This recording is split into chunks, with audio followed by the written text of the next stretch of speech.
mengenai Owada Patimokkha bagi perumah tangga. Jadi talkshow-nya akan dibawakan oleh Bante Nyana Bandu dan moderatornya nanti adalah Ko Febrian.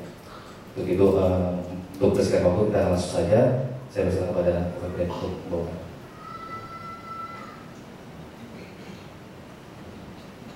Terima kasih Erwin. Namo Samyang Budaya, Namo Budaya, Namo Buddhaya, Namo Dharmaya, Namo Sanghaya. Selamat pagi. Selamat pagi. Oke, ada satu pelajaran yang mau saya sharing dulu teman-teman sebelum kita mulai. Ketika seseorang menyapa kita dengan selamat pagi, biasanya dijawab dengan pagi, benar nggak? Oke, ada dua kata di sana. Selamat pagi. Artinya, ketika seseorang mengucapkan selamat pagi kepada Anda diharapkan melewati pagi ini dengan selamat. Jadi jika seorang mengatakan selamat pagi, kemudian teman-teman membalas dengan pagi, Anda berharap dia juga tidak selamat di pagi ini. Oke? Nah, itu salah satu yang dipelajari ketika orang mendalami ilmu public speaking. Bisa sharing buat teman-teman. Jadi kalau misalkan seseorang mengatakan selamat pagi, menyapa Anda dengan selamat pagi, kita jawab dengan selamat pagi, selamat sore, dan selamat malam, gitu ya. Jadi kalau itu seperti itu salah satu.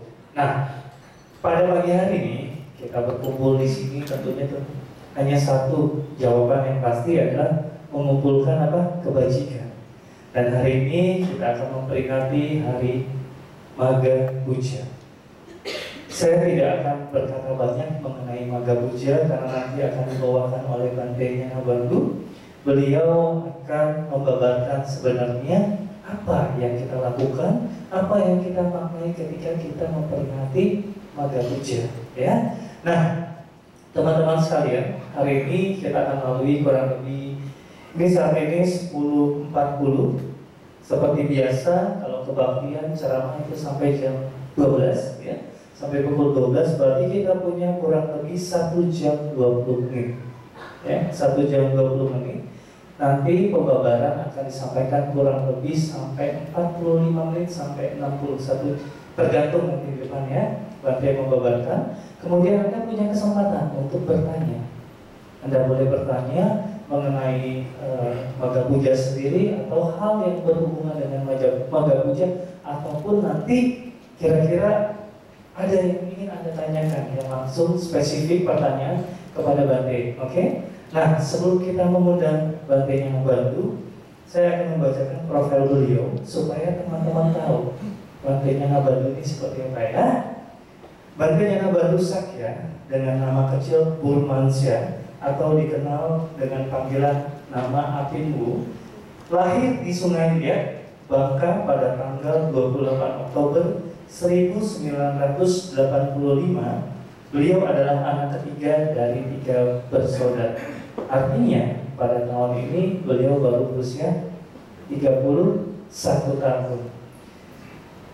Beliau menjadi samanera dan ditasbihkan oleh Yang Arya Dharma Wimala Mahatera atau pendiri sekaligus wakil pimpinan Wihara Ekayana Arama di Jakarta. Kemudian beliau diupasampada sebagai biksu pada tanggal 2 Mei 2014 dengan upajaya yaitu Bante Dharma Wimala Mahatera di Pondok Sasana Fudikare Sima Bogor. Dan pada bulan November 2010 sampai Agustus 2013 beliau menempuh pendidikan informal monastik di pusat meditasi dan monasteri Plum Village, Prancis.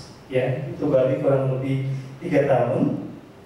Sebelum menjalani kehidupan monastik, beliau aktif menjadi pengurus dan aktivis di wihara dan keluarga mahasiswa Buddhis atau biasanya kita sebut sebagai KMB, serta aktivis lintas agama.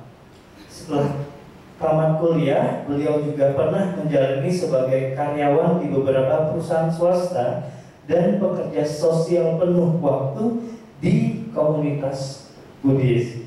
Nah, saat ini beliau aktif dalam pelatihan dan pendidikan yang berbasis praktek hidup sadar penuh atau mindfulness dan pengembangan dunia pendidikan yang bersifat formal, non-formal, dan informal, baik di lingkungan Buddhis maupun lintas agama. Beliau ikut bergabung dalam tim pengembangan pendidikan Buddhis, anak, remaja, dan orang tua di Pusat Pendidikan dan Pelatihan Agama Buddha Indonesia, dan juga berbagai aktivitas lainnya. Yang membuat beliau ini sedikit berbeda, saya bilang sedikit berbeda, kenapa? Pendidikan beliau luar biasa, ya. Beliau tamat sebagai sarjana ekonomi dengan bidang studi akuntansi pada tahun 2008. Kemudian pada tahun lalu, Maret 2016, beliau mempunyai gelar sebagai Magister Pendidikan, S2-nya beliau. Dan pada tahun ini, beliau melanjutkan pendidikan formal, program doktoral pendidikan dan berdiam di wihara ini. Jadi beliau hitung-hitungnya apa? Bakal S3 ya. Nah, ini menjadi semangat tentunya bagi kita. S1 aja udah susah kayaknya, mau lanjut S2 juga aduh udah gak pengen. Tapi beliau sekarang, kita berharap, kita doakan menjadi punya gelar yang doktoral dan pendidikan ini. Kenapa? Kita punya planning bahwa EKN akan punya sekolah dan beliau akan nantinya berkecimpung di sana. Jadi pendidikan yang diperoleh akan diberikan lagi untuk umat, ya, itu yang saya sampaikan. Untuk itu mari kita sama-sama berdiri menyambut kehadiran Bante Nyana Bandhu yang berkenan pada hari ini hadir di bakti sala ini untuk bersama-sama nanti membabarkan dharma bagi kita.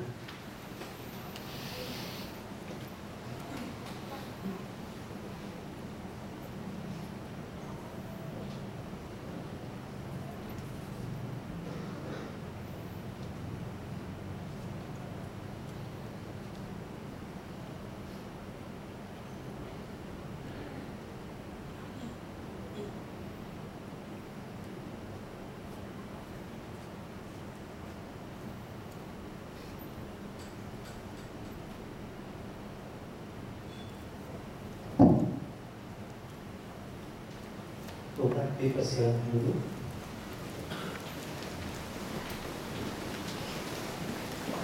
Oke. Sebelumnya Namo Sang Yang Adi Budaya, Namo Buddhaya. Telah hadir bersama kita Bante Nyana Bandhu.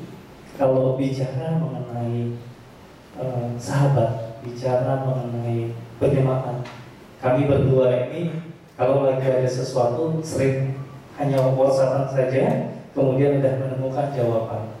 Kemudian ini bukan pertama kalinya saya sama beliau untuk sama-sama sharing talk show, ya. Kita melakukannya itu untuk Agama Buddha TVRI. Beliau juga mengisi. Kemudian kadang-kadang kami tidak menyiapkan apa-apa. Kami hanya duduk bersama, kemudian ngomongin apa Bante hari ini, gitu ya. Kemudian pertanyaan itu begitu saja keluar. Apa yang beliau sebenarnya ingin jawabkan, tiba-tiba saya bertanya. Begitu terus. Jadi hari ini kita bikin semuanya lebih santai, ya, lebih santai. Kemudian kalau teman-teman juga punya kesempatan untuk bertanya dan gunakan momen ini. Saya duduk dulu menemani Bante di sini. Selamat pagi Bante. Hari ini walaupun suasana tadi pagi hujan, tapi ini masih penuh. Kemudian juga banyak di belakang saya. Kita sapa bersama-sama Bapak Ibu yang duduk di belakang. Semoga yang dibabarkan hari ini membawa kebahagiaan dan kebajikan bagi kita semua. Bante, hari ini kita akan berbicara mengenai bagaimana memaknai Magga Puja. Ya, sebenarnya Magga Puja ada 3 peristiwa yang kita peringati pada hari itu. Tapi hari ini yang lebih dititik beratkan adalah mengenai apa yang dibabarkan Guru Agung Buddha ketika pertama kali di hadapan 1250 arahat yang datang dari berbagai penjuru tanpa adanya undangan, tanpa adanya perjanjian, ya. Nah, inilah yang akan dibabarkan, yaitu mengenai Owada Patimokkha. Nah, sebenarnya itu kan sebenarnya intinya Owada Patimokkha ini lebih ke kehidupan seorang janda, kan? Nah, tapi hari ini diangkat sebagai memaknai Owada Patimokkha bagi rumah tangga, bagi kita semua. Mungkin nanti bisa jelaskan sedikit, ya, sedikit dulu sebelum nanti masuk ke pembabaran. Mengapa pilih tema ini? Ya, sebelum pada saat panitia mengatakan ingin mengadakan Maga Puja, tema ini kenapa harus dipilih? Oke, tema ini memang kalau kita melihat ya sangat berbeda dari Maga Puja pada umumnya. Mungkin ini baru pertama kali ya diambil tema ini di kebanyakan wihara. Kenapa? Ketika saya dan guru saya, Bante Dharma Wimala, kemarin ada perjalanan di Kepulauan Bangka Belitung, dan ketika panitia menghubungi saya apakah mau berbagi di perayaan Maga Puja ini, lalu saya duduk, dan saat itu saya lagi di salah satu kampung yang cukup terpencil ya, sangat sedikit umat Buddhanya, tetapi kami berkunjung. Saya melihat bahwa banyak sekali ada gap atau kesenjangan tentang pemahaman inti ajaran guru Buddha ini. Kenapa? Kita sering berpikir bahwa kebanyakan umat dari agama Buddha ini mengatakan bahwa yang berperan untuk melakukan praktik memahami dari ajaran guru Buddha itu adalah sangga kebanyakan, sehingga mereka lupa bahwa sebenarnya mereka adalah bagian dari sangga itu. Ya, sangga tadi adalah monastik, sehingga kita banyak melupakan hal yang harusnya dapat membantu kita, yaitu cahaya atau penerang seharusnya bagi kita, karena kita memiliki gap dan kita melupakan hal ini dan tidak memahaminya, sehingga manfaat yang kita dapatkan itu sedikit, bahkan tidak banyak membantu kita di dalam mempelajari Buddha Dharma. Ya, demikian. Oke, artinya kita sudah tahu ini tema ini tentunya merupakan hasil dari perenungan dulu ya, biar membabarkannya itu lebih enak dan berguna bagi kita semua. Maka tanpa panjang lebar lagi, sudah kami siap mendengarkan dhamma yang akan dibabarkan. Mari kita semua bersiap diri, gunakan momen ini, tenangkan pikiran Anda, kemudian kita simak dengan baik, kemudian gunakan waktunya nanti jika ada pertanyaan. Kepada Bante kami bersiap. Terima kasih. Ya, saya mohon izin berdiri. Ya, kalau berdiri jauh lebih enak. Ya. Nah, jadi Bapak Ibu, saudara-saudari sedharma, ya memang ini cukup menarik untuk dikaji selama ini. Karena apa? Karena kalau kita berbicara Maga Puja, kita datang ke wihara, lalu kita melakukan perayaan yang mengulang kembali ya ayat-ayat atau suta-suta ajaran guru Buddha. Setelah itu kita seperti biasa kembali, kita melupakan momen yang begitu indah, dan bisa kita bilang bahwa momen ketika Maga Puja ini adalah momen untuk melihat lebih mendalam tentang inti ajaran guru Buddha.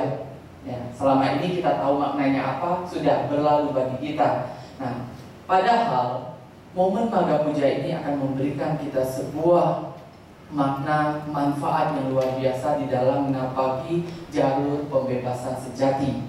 Ya, selama ini jalur pembebasan sejati hanya untuk para monastik, itu yang ada di benak kita. Setuju nggak? Selama ini demikian. Ya, saya sering bertanya atau berbicara dengan umat-umat, mereka mengatakan, ya udahlah Bante, biarkan Bante aja yang berlatih, kami sebagai umat mendukung saja, tidak apa-apa, kami sudah cukup bahagia. Lalu pertanyaannya, ketika kematian datang, akhir dari kehidupan kita, yang menentukan adalah apa? Yang menentukan adalah perbuatan, karma kita. Nah, jadi apakah saya bisa transfer?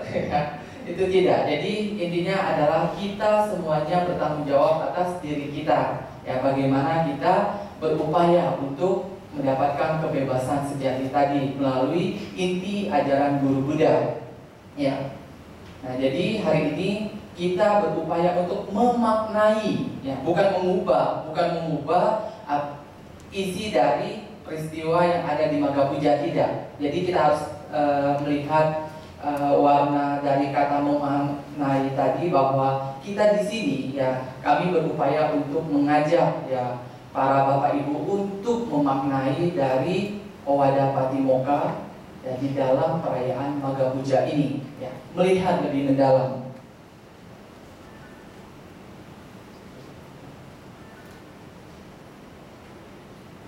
Udah nyampe ya? Ada yang bisa bantu saya? Ya. Oke. Oke. Yang kedua ya. Nah, kan mau tahu di mana sih terjadinya Maga Puja? Itu ada di hutan bambu Welwana atau yang dikenal Taman Tupai. Nah ini dia. Ini dia saat ini. Bulan November kemarin saya sempat ke sana. Nah ini dia. Ya, yang belum pernah lihat Taman Bambu Welwana itu emang banyak tupai di sana. Tupai dan monyet banyak sekali. Ya. Jadi ini hanya gambaran saja. Jadi tahu di mana sih tempatnya? Oh ini. Nah, oke. Terus, ya. Nah ini dia sekeliling cukup besar, kurang lebih mungkin 1 hektar ada ya, 1 hektar. Ini di Ratskir ya. Nah ini dia. Biar tahu ya, nyambung. Nah ini ya kita karena di sana tidak digambarkan di mana Buddha duduk, ini adalah ilustrasi dari apa yang terjadi ketika waktu ya peristiwa di Maga Puja terjadi. Nah Maga itu adalah nama bulan ya, biar tahu nama bulan. Jadi terjadinya itu 9 bulan setelah terjadi peristiwa Buddha mencapai keterangan sempurna, 9 bulan. Lalu 3 bulan sebelum Waisak. Nah, jadi sama, dia Februari atau Maret yang terjadinya. Nah biasanya bertepatan dengan Cap Gomeh. Ya, bukan berarti nanti pas Cap Gomeh ya tidak ada relevansinya, tetapi pas bulan purnama. Ya di bulan Februari. Nah Februari kalau benar kan biasanya Cap Gomeh kebanyakan. Nah, jadi kita harus tahu relevansinya ya. Jadi hari besar Maga Puja itu memperingati beberapa peristiwa yang terjadi pada purnama Sidi di bulan Maga. Nah, ini dulu. Jadi tadi tahu tempatnya, lalu mengapa dipanggil atau dikenal sebagai Maga Puja. Itu puja itu adalah ketika kita mengulang melakukan kebaktian ya. Nah, peristiwa yang pertama adalah Buddha mensabdakan tentang Owada Patimokkha. Ya, inti ajaran Buddha dan etika pokok para biku. Ya, sabda Buddha ini dibabarkan di Wihara Welwana di Rajagaha di hadapan 125 arahat. Ya, kesemua arahat tersebut ditabiskan sendiri oleh Buddha. Ya, kehadiran para arahat tersebut tanpa diundang, tanpa ada perjanjian satu dengan yang lainnya terlebih dahulu. Jadi pada zaman kehidupan Buddha, ya 9 bulan setelah Buddha pencerahan sempurna, jadi kan para murid-murid Buddha itu di berbagai tempat ya, tidak di satu tempat. Jadi ketika Buddha ada di sana di hutan bambu ini, jadi semuanya datang ya 1250 dan katanya mereka semua adalah arahat. Nah, tadi kan ada 2 hal yang di Owada Patimokkha itu ada 2 hal tentang yang pertama adalah inti ajaran Buddha dan etika pokok para biku. Nah ini yang sering kita harus lihat mendalam, yang sering kita katakan Maga Puja identik dengan sangga atau biku, jadi tidak berlaku untuk para umat awam. Nah, ternyata itu adalah keliru. Ketika kita menyatakan berlindung kepada sangga, sangga itu adalah komunitas. Ya, komunitas yang berlatih di dalam ajaran Guru Buddha. Ya, kalau secara formal memang biku-bikuni, ya, upasaka dan upasika. Nah, upasaka upasika itu merujuk kepada rumah tangga. Ya, rumah tangga ini bukan berarti yang menikah, tidak. Rumah tangga adalah ya diidentikan yang non monastik, ya. Jadi yang belum menikah atau menikah juga sama. Lalu etika pokok para biku, ya. Etika pokok para biku ini bagaimana harusnya menjadi seorang biku, ya, diajarkan oleh Guru Buddha. Nah, yang pertama, inti ajaran Buddha, jangan berbuat jahat, tambahlah kebajikan, sucikan hati dan pikiran, itulah ajaran para Buddha. Sering nggak mendengar kata ini? Ini berlaku bagi monastik atau bagi umat awam juga. Nah, selama ini pernah berpikir tidak? Berpikir tapi tidak melekat lama, ya, pasti. Saya juga demikian. Nah, makanya Kita harus sering-sering mengulang kembali ya. Jangan berbuat jahat. Jangan berbuat jahat. Apa yang kita harapkan ketika mendengar kata ini mengarah kepada ini adalah tentang menjaga moralitas kita. Jangan berbuat jahat. Jadi ada berapa latihan yang harus kita jalani kalau berbicara moralitas? Ada berapa? Hah? Ada 4? Ada 5? 5 yang dinamakan Pancasila. Nah, Pancasila itu Buddha sendiri mengatakan ketika kita menjalani Pancasila, kita akan terhindar dari malapetaka dan kejahatan, dan kita juga melindungi diri kita dan pihak lain. Mengapa? Kalau kita tidak berbuat jahat, maka kita tidak akan merugikan dan melukai pihak lain. Berarti kita melindungi pihak lain, jadi diri kita dan pihak lain. Tambahlah kebajikan. Ya, kita berbuat kebajikan tadi, ya, berdana dan lainnya, melakukan berbagai macam aktivitas, ya, memberi, ya. Nah, ini jadi akan menambah kebajikan kita. Lalu sucikan hati dan pikiran. Ini mengarah kepada mengembangkan diri kita baik secara fisik maupun secara batin, bermeditasi. Sehari meditasi berapa lama? Geleng. Sehari ada meditasi. Seminggu ada, setiap minggu kewihara, ya kan? Jadi saya nyatakan yang ada di sini adalah umat agama Buddha setiap minggu aja, ya. Nah, jadi kita harus tahu itulah ajaran para Buddha. Jadi sudah berapa persen kira-kira dari 3 poin tadi? Yang pertama apa? Coba bareng-bareng biar kita ingat. 1, 2, 3. Yang pertama apa? Yang kedua? Ketiga? Ya. Jadi resolusi tahun ini ya setelah Imlek ya ini yang kita lakukan ya melihat lebih mendalam. Nah ini inti ajaran Guru Buddha. Berbicara tentang sutta apapun, berbicara tentang mazhab atau tradisi apapun, inilah inti ajaran Guru Buddha. Ya. Jadi mau Anda yang mendalami Tantrayana, mendalami Mahayana, mendalami Theravada, inilah inti ajaran Guru Buddha. Ya, bukan saya mengatakan itu ada di Dhammapada 183. Ya, etika atau winaya pokok para biku. Nah, ini dikatakan untuk para biku waktu itu, karena yang datang para biku. Mungkin kalau ada yang lain juga bisa datang, cuma saat itu mungkin yang berumah tangga lagi sibuk. Ya. Kesabaran adalah praktek bertapa yang paling tinggi. Nibbana adalah yang tertinggi. Begitulah sabda Buddha. Maksudnya kesabaran apa? Ketika kita menjalani praktek ajaran Guru Buddha tadi, ajaran inti dari Guru Buddha, landasannya harus memiliki kesabaran.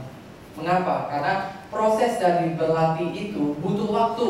Bukan seperti kopi instan yang dibuka, lalu dituangkan air panas, dicangkir, diaduk lalu langsung minum. Tidak, kita butuh waktu dan proses. Makanya kesabaran ini akan menjadi praktek bertapa yang paling tinggi.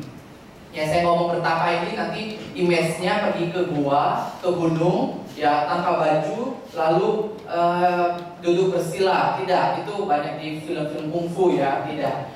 Bertapa itu tidak harus di tempat sunyi. Ya, bertapa di dalam diri kita. Ya, hidup di dalam keheningan. Maksudnya bukan tidak berbicara, tidak.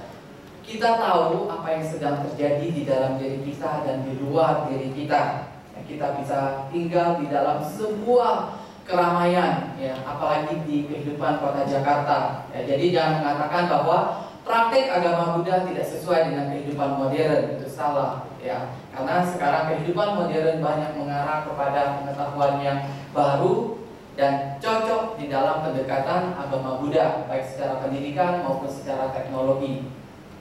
Lalu, dia yang masih menyakiti orang lain sesungguhnya bukanlah seorang pertapa. Nah, tentu ketika kita menjalani praktek ajaran Guru Buddha, ya tentu kita menghindari yang namanya menyakiti pihak lain, bahkan diri kita. Buddha juga mengatakan ya ketika praktik, ya kita tidak boleh praktik secara ekstrim. Ya, juga tidak boleh kendor.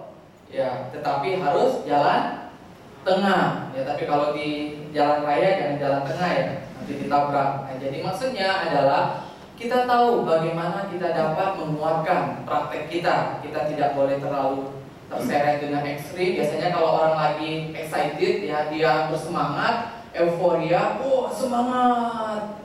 Setelah 1 minggu hilang. Nah, kita tidak seperti itu. Biasanya kan salah satu aplikasi games yang mencari-cari, ya biasanya kan gitu kan, beberapa bulan hilang, ya, tenggelam. Nah, kita tidak demikian. Kenapa? Karena ini akan menjadi di dalam bagian hidup kita.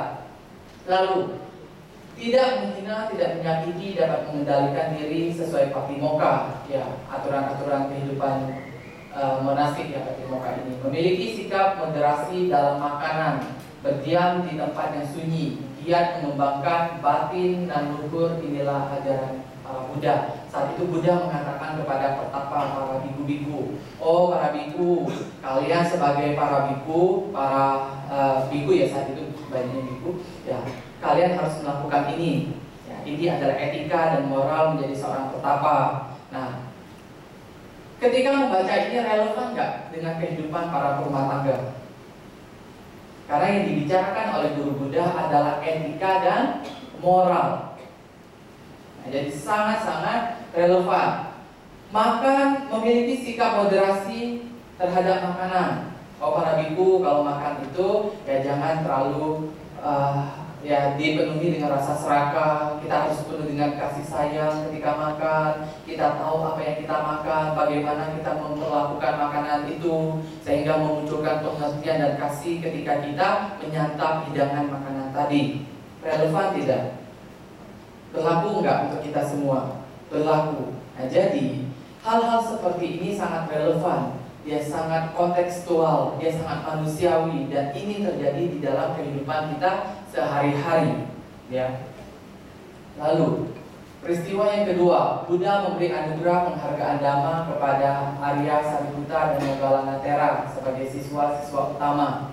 Ya, selama ini kan kita mungkin lebih mengarah kepada yang tadi 1250 arahan yang berkumpul ketika Buddha di hutan bambu tadi. Ternyata ada peristiwa lagi, yaitu Buddha memberi anugerah, maksudnya ya apresiasi, ya rasa terima kasih, bukan word ya. Kalau sekarang mungkin ada nominasi atau apa, tidak. Tetapi dulu karena Buddha ada seorang guru tahu betapa besarnya peranan dari siswa-siswa utama Buddha, terutama Arya Sariputta dan Moggallanathera terhadap perkembangan dan pembentukan sangga atau pengembangan dharma dulunya. Jadi diberikan apresiasi.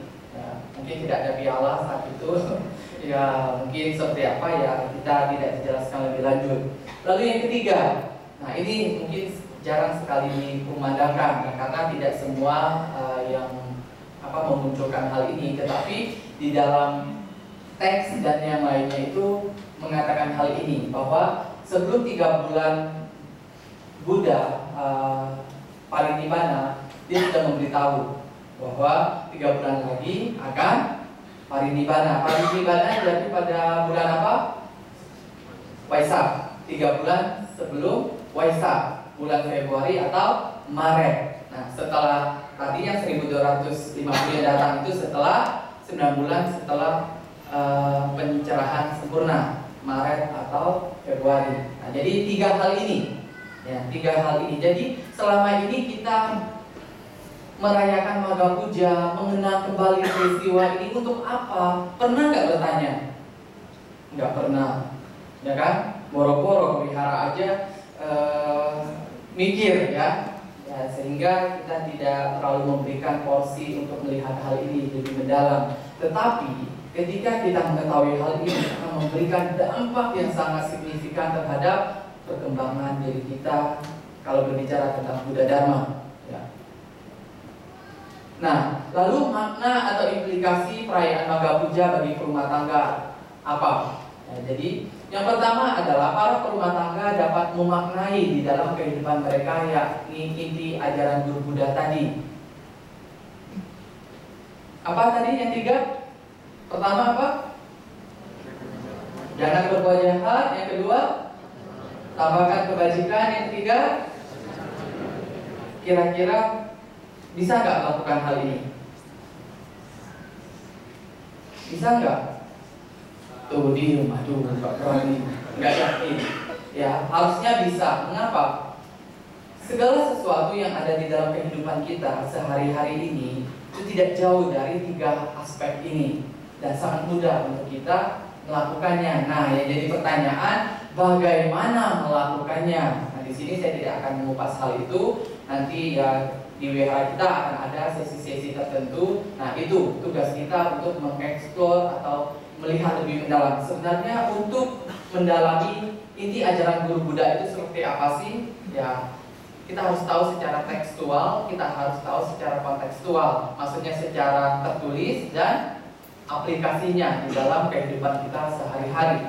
Lalu yang kedua, perayaan Maga Puja identik hanyalah untuk para biku, bikuni atau sangga. Nah, mindset seperti ini harus diubah. Nah, jangan lagi seperti kita dulu, jadi memberikan porsi besar untuk latihan itu kepada para monastik.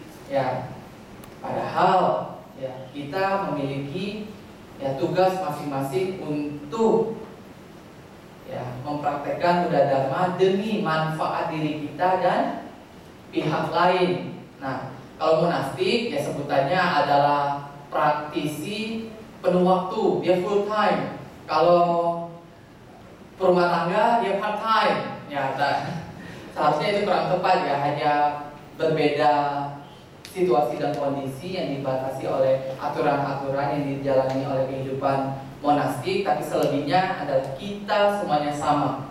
Lalu 3, Maga Puja bermakna untuk kita membawa dan mempraktekkan Dharma dalam kehidupan kita sehari-hari dengan semangat asli Maga Puja ini. Ya, bentuknya mungkin kita tidak dapat melakukan lagi karena Buddha sudah tidak ada secara fisik dan para biku-biku yang biku tadi ya sudah tidak ada secara fisik. Tetapi semangat yang ada ketika peristiwa itu terjadi masih ada sampai hari ini. Saya merinding ketika berbicara ini. Mengapa? Betapa agungnya ya ajaran guru Buddha sehingga kita mampu untuk menerimanya sampai hari ini. Nah, jadi bagaimana kita mengaplikasi makna dari perayaan Maga Puja di dalam kehidupan sehari-hari kita? Tidak hanya membawa tetapi mempraktekkan.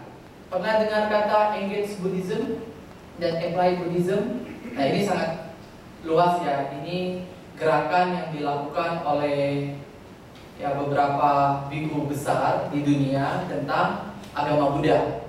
Ya, agama Buddha saat ini membawa semangat asli dari kehidupan Buddha ya di dalam kehidupan kita sehari-hari. Makanya dia mampu menerjemahkan kehidupan di zaman Buddha ke kehidupan yang kontemporer atau saat ini sehingga tidak ada benturan. Lalu kehidupan sangga atau monastik tidaklah berbeda dengan kehidupan rumah tangga secara umum. Perbedaannya adalah dalam hal tertentu dan dibatasi oleh aturan yang dijalani. Ya, saya tidak memakai kaos atau jeans ya karena dibatasi oleh aturan. Nah, Bapak Ibu, saudara-saudari tidak menggunakan jubah karena memilih masih berumah tangga. Nah, itu yang berbeda. Saya ya tidak boleh ke bioskop. Ya, kalau bioskopnya disewa semuanya, ya untuk para biku nontonnya film Siddhartha boleh. Ya, tapi kalau film apa sekarang yang paling ngetren? Umat kayaknya jarang ke bioskop ya. Kasihan sekali, nanti ya minta pengurus bikin nonton bareng lagi ya. Oke, pada hakikatnya praktik Buddha Dharma berlaku untuk kita sebagai murid guru Buddha, membawa semangat asli dan praktek nyata di dalam kehidupan kita. Jadi semuanya adalah murid guru Buddha saya. Makanya ketika kita menyatakan perlindungan kepada Buddha, kalau saya bilang Buddha pasti rupang ya, identiknya ya.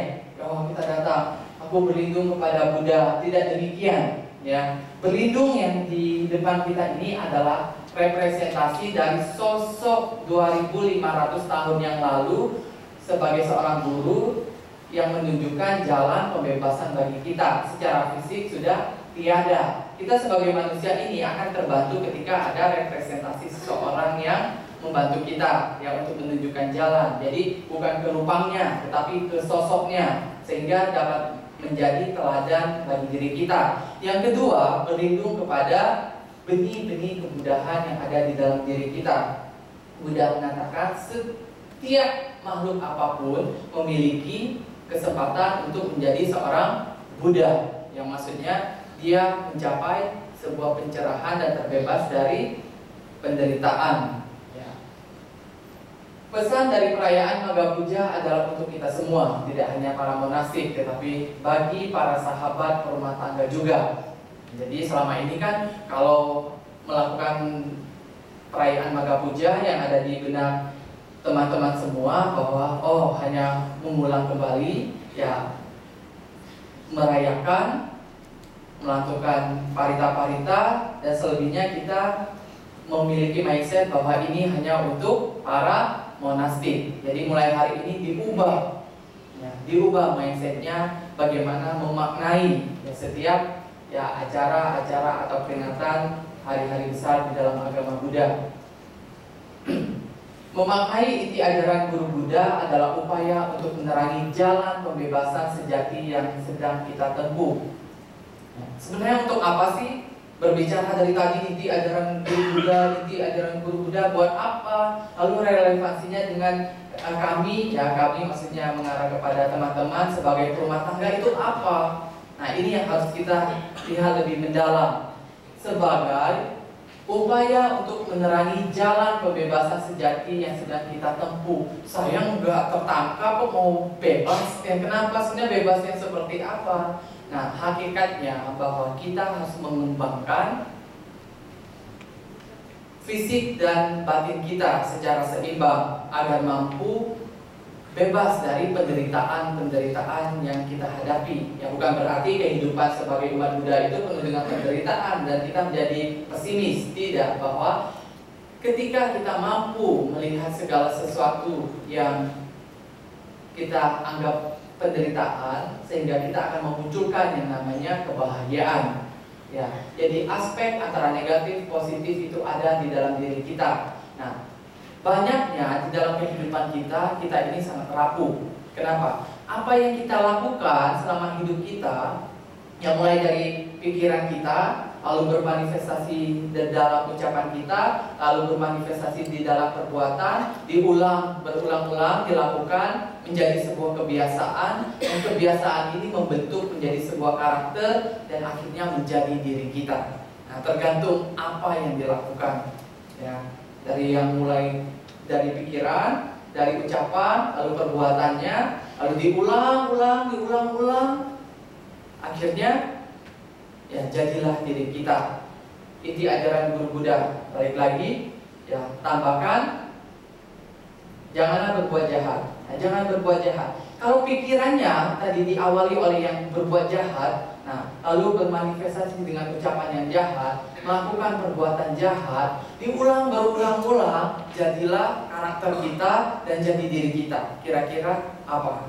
Nah, jadi inti ajaran Guru Buddha untuk membantu kita bebas dari penderitaan sejati tadi, ya, sehingga menemukan pembebasan sejati. Pembebasan adalah kita memiliki hati yang damai, yang tenang, bahagia, sehingga kita tidak benar-benar terpuruk di dalam penderitaan kita. Jadi kita tahu apa yang sedang terjadi di dalam dan di luar diri kita.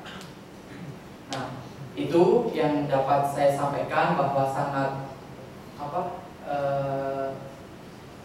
rasanya bukan hal yang baru, tetapi ini adalah untuk membawa kita, mengubah mindset kita berbicara tentang Buddha Dharma.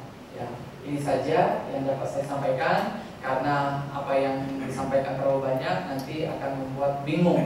Tapi ini intinya, dan saya yakin apa yang kita diskusikan hari ini akan memberikan dampak yang besar sekali terhadap cara kita memandang, yang mempraktekkan dan mendefinisikan atau menerjemahkan Buddha Dharma di dalam kehidupan kita sehari-hari. Nah, terima kasih. Namo Sang Hyang Adi Budaya, Namo Buddhaya. Namo Buddhaya.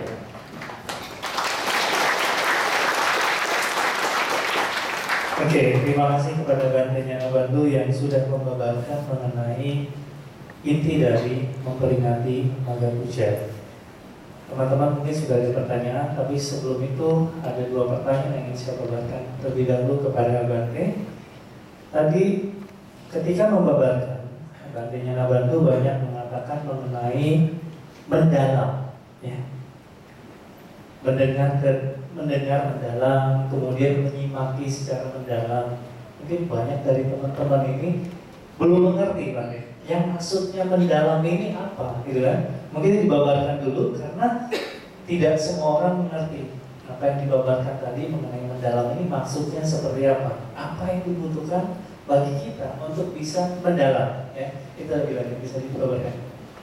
Ketika berbicara tentang mendalam, ini tentu kita mengarahnya terhadap buah atau insight dari pengalaman praktik spiritual kita. Ya, kita bisa melihat segala sesuatu, kita bisa mendengar, kita bisa merasakan, ya, segala sesuatu mendalam. Ya, kata mendalam ini mengarah kepada pengalaman yang didasari atas pengertian dan pandangan benar dalam kehidupan kita. Dan tentu ini dihasilkan dari praktik Buddha Dharma yang sejati. Makanya tadi ketika kita mampu mengaplikasikan inti ajaran Guru Buddha, ya, kita rangkum sila, samadhi, prasna. Nah, mendalam ini dapat kita peroleh ketika kita mampu mensinkronkan dari 3 aspek latihan ini, ya.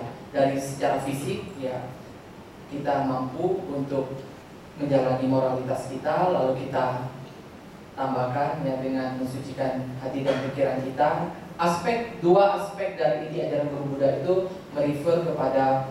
mengarah kepada sama sila dan samadhi, lalu ditambah nanti mensucikan hati dan pikiran. Nah, dari 2 hal ini mengarah kepada pengertian yang mendalam, ya, pengertian benar. Nah, aspek-aspek inilah yang disebut sebagai pengalaman spiritual. Melalui pengalaman spiritual, kita dapat melihat segala sesuatu yang terjadi di dalam diri kita maupun di luar diri kita, ya, melihat lebih mendalam, mendengar secara mendalam, dan merasakan lebih mendalam baik secara fisik maupun secara batin.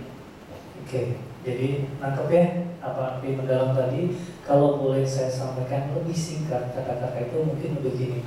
Kita bisa melihat secara mendalam atau mendengar secara mendalam apabila kita berpraktek Dharma, kemudian kita melihat lagi dalam diri kita sendiri apakah kita sudah melakukannya. Tadi berhubungan lagi dengan batin. Jadi jika kita berlatih, maka kita akan melihat lagi lebih mendalam. Jadi seperti itu mendalamnya. Jadi teman-teman tadi dengar bahwa Bante banyak mengatakan mendalam karena beliau berlatih mengenai hidup sadar. Jadi ini kata-kata yang sering beliau babarkan, ya. Yang kedua, Bante, ada satu tadi mengenai etika kebikuan sebenarnya ini salah satu yang dibabarkan di sana. Nah, sekarang ini saya melihat, ya, banyak fenomena terutama bagi kita semua, dan kita memang harus akui bagi kita sendiri bahwa orang kelihara, ya, kadang-kadang yang dilihat bukan guru agung Buddhanya, tapi biksunya atau bantenya. Sehingga pada suatu saat kalau ada yang namanya Dhamma Talk, ada yang namanya sharing oleh bante ini, oleh ini, penuh tempat itu, ya. Tetapi ketika kalau bantenya ngomongnya membabarkan dharmanya lebih tenang, gitu ya, ada yang lebih lelucon, lebih senang, gitu ya, jadi ramai. Nah, ini sebenarnya di dalam memaknai Magga Puja, Guru Agung Buddha mengatakan bahwa para biku punya etika kebikuan. Bagaimana kita para umum bisa menanggapi ini? Bagaimana supaya yang dilihat itu dari Magga Puja adalah tadi etika, kemudian bagaimana kita ke Guru Agung Buddhanya sendiri? Ini menarik, ya, karena ini fenomena kehidupan kita sehari-hari. Bahkan kalau berbicara tentang suka atau tidak suka, ya, ingin, tidak, ya, sesuai dengan apa yang kita inginkan, itu pasti mengarah kepada ego atau sang aku kita. Nah, ketika kita berhadapan dengan Buddha Dharma, harusnya kita menanggalkan ego kita. Ketika saya berbicara di sini, jangan melihat saya, ya, siapa saya, lalu apa yang saya pakai, tidak, tetapi saya merepresentasikan Guru Buddha untuk mengembangkan Buddha Dharma itu, ya. Jadi siapapun itu memiliki cara dan keunikannya masing-masing ketika berbagi, ya. Ketika kita melihat, ya, saat ini yang lagi heboh-hebohnya, ya, bukan berbicara politik, tetapi lebih mengarah kepada keunikan masing-masing. Jadi ketika berbicara pilkada, yang pasti suka melihat debat, dan saya juga sering membaca beritanya. Dan kita bisa melihat bahwa setiap orang itu memiliki keunikan masing-masing, terlepas ketika kita didistorsi oleh penghakiman di dalam diri kita. Tidak, kita ini lebih cenderung sesuai tidak dengan apa yang kita suka, sesuai dengan apa yang kita tahu, sesuai dengan apa yang kita alami, sesuai dengan apa yang kita inginkan atau harapkan. Kalau tidak sesuai dengan indikator-indikator ini, akan muncul yang namanya penolakan, penghakiman, dan penyalahan. Sehingga ketika kita berhadapan dengan tadi moralitas kita atau etika, berhadapan dengan pembabaran Buddha Dharma, sehingga yang kita lihat yang pertama adalah sosoknya, bukan dharmanya. Sehingga ketika kita hadir di sana, yang muncul adalah kekaguman kita, karena kita sudah punya data sebelumnya terhadap seseorang pembicara tadi, tidak hanya para biku tetapi para pembicara yang lainnya. Kita sudah punya ekspektasi. Nah, bahkan ketika ekspektasi ini tidak tercapai oleh indikator-indikator atau lembaran kuesioner kita, centang tidak sesuai dengan apa yang kita inginkan, akhirnya kita menolak. Nah, di sini Magga Puja ini menghantarkan kita kepada sebuah pemahaman. Kita sebagai umat, terkadang kita meletakkan bahwa apapun yang dibicarakan oleh seorang biku itu dia maha tahu. Kita harus tahu bahwa kita adalah murid guru Buddha, dan kita adalah bagian dari sangga secara keseluruhan. Bagaimana kita memunculkan sebuah sikap dan mentalitas yang ketika hadir di dalam sebuah suasana pembabaran Buddha Dharma, yang kita orientasikan adalah dharmanya. Guru besar yang pernah saya hadiri di acara talknya, ceramahnya, mengatakan bahwa jangan karena kagum kepada beliau, tetapi kagumlah kepada ajaran guru Buddha. Apapun yang kita lihat, apapun yang kita dengarkan, apapun yang kita alami ketika mendengar ceramah Dharma itu akan memberikan kita kekayaan Dharma. Jadi kita akan mengambil secara kolektif. Nah, ini yang tadi berhubungan dengan melihat mendalam tadi. Kenapa? Pengalaman-pengalaman dari kita mendengar secara mendalam, melihat secara mendalam, baik secara tekstual atau kontekstual, itu akan memperkaya di dalam diri kita. Makanya prasna atau kebijaksanaan itu akan tumbuh.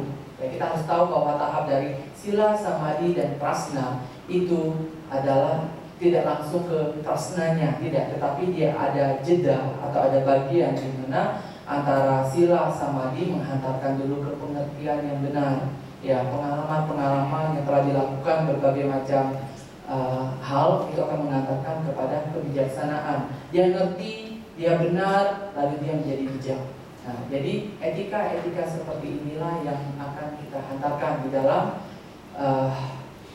perayaan Magga Puja tadi. Salah satunya adalah Buddha memberikan penghargaan kepada Arya Sariputra dan Moggallana Thera. Mengapa? Karena beliau ini adalah orang-orang yang telah mengikis sang aku yang sangat luar biasa. Kalau kita lihat biografi beliau ini, mereka adalah orang-orang yang tidak membeda-bedakan dan dapat menempatkan diri ketika berada dengan umat.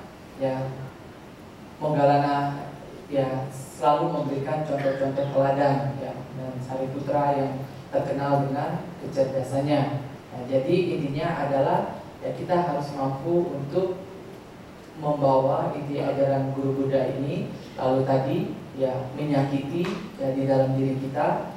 Ketika kita mempelajari ajaran guru Buddha, kita berusaha untuk tidak menyakiti diri kita maupun pihak lain. Tadi Buddha mengatakan, para petapa yang menjadi petapa janganlah masih menyakiti pihak lain. Pihak lain ini diri kita maupun orang-orang yang ada di sekitar kita. Tadi antara kita dan pembicara, antara umat dengan biku. Jadi intinya ketika kita di momen itu, kita harus membuka diri kita dan kita membiarkan siraman Dharma bagaikan air hujan yang jatuh ke bumi yang akan memunculkan tunas-tunas di dalam hutan yang lebat. Kita tidak menjadi ya tempat yang banyak kanopinya, tahu kanopi ya?